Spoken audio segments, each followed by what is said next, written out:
My next guest is the host of On the Record with Greta Van Susteren, which airs weeknights at 10 on Fox. That's a clue to who she is. Well, who's it going to be? It's going to be Greta Van Susteren, everybody!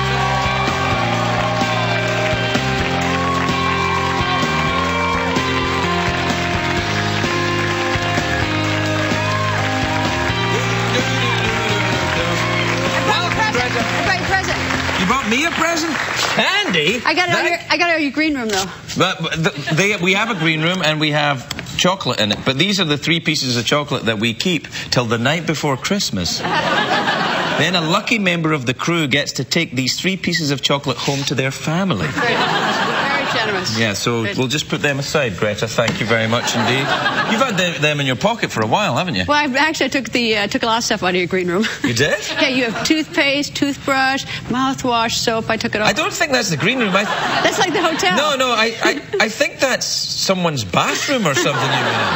We don't have anything like that. We're cleaning it out, though. Yeah, well, that's good. As while you're out here, we're cleaning it out. Well, have you got a bunch of Fox people with you? Have you really? Yeah, but I'm literally going through all your rooms, everyone's out here, and we're cleaning out. What? You don't do that.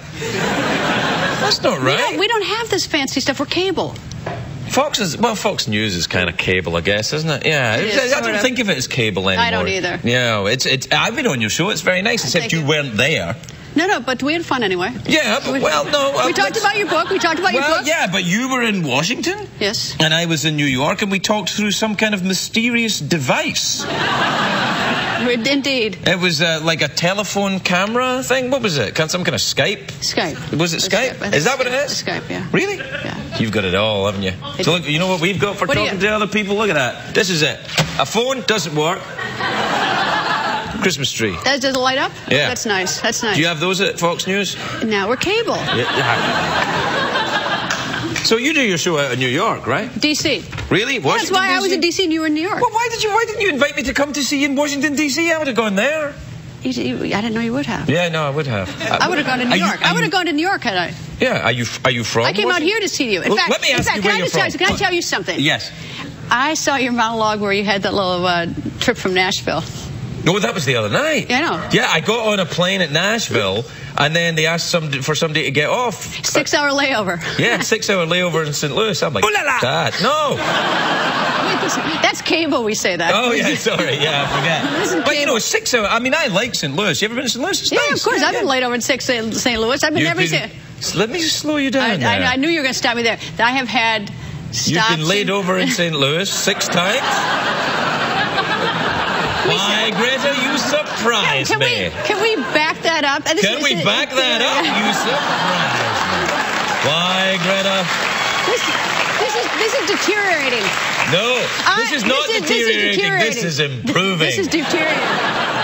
No, you must travel around a lot. I travel a lot. In fact, I travel nonstop. Really? Yeah. Do you have a private plane? Oh, I wish. No. But it's so insane, our travel, that, for instance, right now, is this blouse navy blue or black?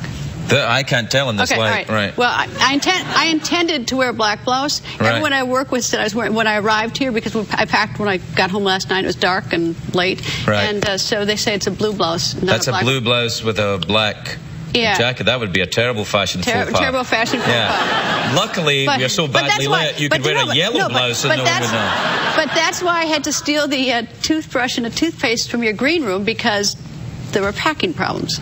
You forgot your toothpaste? Yeah, so I had to steal yours. No. We have... You generously gave me yours. No. We have and you may have noticed this if you arrived in Los Angeles airport, we have what we call stores here. And so they're dotted all over the western United States. And what people do is they go in and they, hand over a bit of cash, which you probably have quite a lot of, given... I'm cable. No, I don't buy that. No, you work for Rupert Murdoch. Yeah. Have you ever met him? Once. Yeah, in 8 years. I'd quite like to meet him. He was very nice. No, I imagine him to be like Mr. Burns. Is he? Does he say excellent and all that kind of... How many times have you met him? I've never met him. Oh, you've never met him? No, that's why I'd like to meet him. I'd like to meet him. I just met him once. Right. And I met Ted Turner a couple times. I worked there, but I've only met Rupert Murdoch one time. And did you meet Smithers? Working on it. What got you into politics in the first place? You seem rather rational for that kind of I'm world. actually sort of the accidental anchor. I was going to be just practicing law. I went to law school just to be a lawyer. You're a lawyer? I'm a lawyer. Oh, things were going so well. So I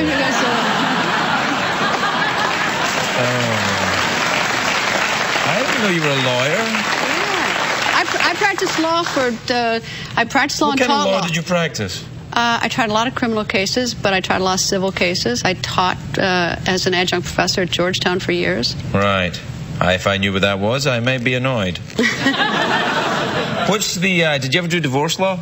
I did one. It was horrible. I hated it. Yeah, no kidding. I did two, and they were awful. Well, your own, right? Yeah. Your own, yeah, right. Yeah. No, they're horrible. It's terrible business, that. They're the worst. Can I tell you, it's just the worst. That's the meanest thing I've ever heard is divorce cases. Oh, they're awful. Oh, horrible. Now, do you think they tell divorce lawyers, do they say, try and keep the argument going as long as possible because that way you get more billable hours? Do they say that to divorce lawyers? You know what? I think, if people are really decent about divorce is when someone comes into his or her office, you draw a circle and you say, here's the sum total of your assets. If you guys want to fight, I get a lot of it. If you want to work it out, I get none. Take the circle and leave for a couple of days and come back and tell you, do you want me to have all your money or do you want it? And I bet, though, 9 out of 10 times they'll say, you can have it, because they enjoy fighting. Yeah. But you don't practice law anymore? I haven't tried a case since 1993. Don't you fancy it again? Don't you ever feel the call of it? You know, the courtroom, the smell of criminals? Yeah, you know criminals. what? I miss those Saturday nights at the jail, standing in line to get in. Me too, but I was the one waiting for you to arrive. That smell of wee-wee that means a good time was had by all. Yeah, I don't miss it. But seriously, I do miss trying cases. Well, why don't you try it? Couldn't you go back to it? I think I'm rusty. I probably think I'm rusty. Yeah. I was good, though. I'll bet. I was good. Yeah. Did you ever get anyone off of something horrible? You mean, did the prosecution ever fail to do its job? Yeah, but if you in some way can't do it. If you think you are incapable of it, of course you shouldn't do it. Right. Okay, of course. But is it like you get 3 chances to refuse and then you're out, or do you just... You can refuse as many as you want. Right. But then you wouldn't earn any money, but it doesn't matter. Well, then why are you in the business? Why are you in the business? What's the point?